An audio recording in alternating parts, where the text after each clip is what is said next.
In this video, I'll show you how to add crypto in MetaTrader 5. First, it's important to know that MetaTrader 5 does not create crypto symbols by itself. The crypto instruments you can trade depend on what your broker offers.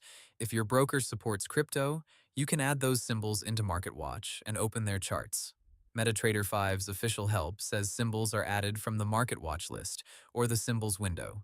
On desktop, open MarketWatch, then either click the plus sign at the bottom or right-click inside MarketWatch and look for the symbols list. Search for the crypto you want, like BTCUSD or ETHUSD, then add it to your watch list.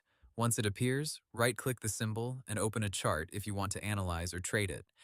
MetaTrader 5 also lets you quickly add symbols by typing their name in MarketWatch.